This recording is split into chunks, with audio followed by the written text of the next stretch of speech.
Hi everyone, just a really quick video explaining how to search for courses on the UAC website. There's two different ways you can do it. You can go to find a course and literally type in what you're looking for, or you can go over here to future applicants, which has heaps of other information you might be interested in, and go down to undergraduate under the search course section. Remembering you're an undergraduate until you have a degree, so any of you current school students, that's you. I'm going to choose a course that I know will have heaps of entries for, so that I can show you, helps if you can spell it right, how you can narrow that down. So I'm going to put accounting. That's come up with 281 results. If we go over here to institutions, you might know, for example, that there's only a couple of institutions that you're interested in. I'm just going to randomly pick a few. And by doing that, it will have narrowed it down. So as you can see, it's narrowed it down to 83 results. And you'll notice that there's love hearts here. So you can favorite some courses to look at a later date. As you can see up here in the top right-hand corner where it's got 3 favorites. If I click on that, it shows the courses that I've favorited. Let's just look at this one as an example. The really good thing about the UAC website, pretty much the unis have a template that they have to follow. So the way I explain this for this particular course, it will be the same for any course that you look up. To start with, they always have a table. And so in this instance, Bachelor of Accounting at Western Sydney Uni, you'll notice that there's 4 different entries for that, and they all have 4 different codes.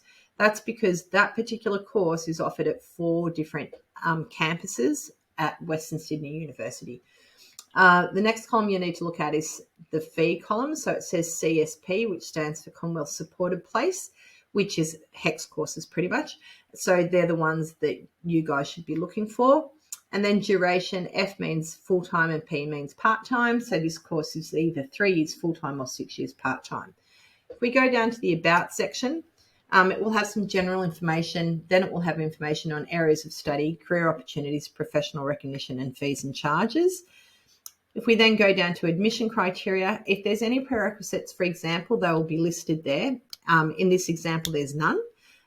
Assumed knowledge will also be listed there. Remembering that assumed knowledge means that, say, for example, you don't do the assumed knowledge, but you meet the selection rank, then you can still get in and do the course. You may find it difficult, the course a little bit difficult if you haven't done that assumed knowledge, but you should be fine. But there are little bridging courses you can do to make sure you've got that background knowledge before you start, and they're definitely worth looking into. With the admission criteria, there will also be, say, for example, that you have to submit a portfolio or something like that. It will be listed here in that admission criteria section. If we scroll down to ATAR profile, I really want to explain this because this freaks people out. So selection rank is your ATAR plus any adjustment factors that you might be eligible for. Now, adjustment factors are things like some courses have subject adjustment factors. So if you perform really well in a subject that's relevant to that course, you might get some adjustment factors. Some unis do adjustment factors for regional students. So if you attend a regional high school like we do, then most unis will have some adjustment factors for that.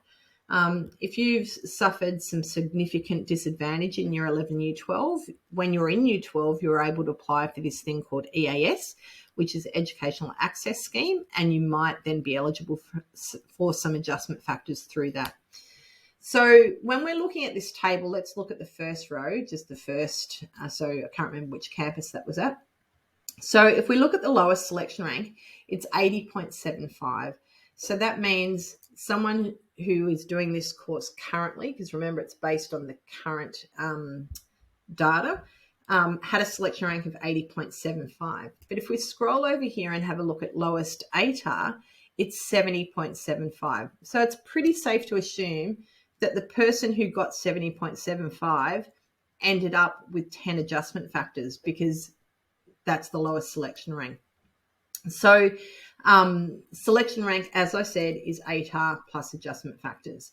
If we look at the median ATAR, it was 78.65, but as you can see, the selection rank was 88.6. So it's nearly 10 adjustment factors for that. But if we look, this is really interesting. If we look at highest ATAR, it's 97.9, but the highest selection rank is 99.95. So as you can see, the higher the ATAR, often, not always, but often, the fewer adjustment factors are applied. But yeah, so if you were looking at this course, the column that you should really be looking at is, well, the main column is the lowest selection rank. And say, for example, if you knew that you weren't going to be eligible for any adjustment factors, remembering most people are, then in effect that would mean your ATAR. Okay, but most people are eligible for adjustment factors. So it would be your ATAR plus any adjustment factors to bring you up to around about the 80, 81. And then we've got the median selection rank as well. So it's just statistics there for you to look at. But the reason I pointed out is people often look at this column here and they go 99.95 and they think that's the ATAR cutoff, and it's not. Remember, it's selection rank, ATAR plus adjustment factors. So hopefully that's helped you understand how to search for information on the UAC website. If you looked at this course and you thought this sounds really interesting, then you would go to Western Sydney University's website, look up a Bachelor of Accounting, and you would get more information, much more detailed information about that course. Hopefully that's gone some way to help you understand how to access the UAC search function.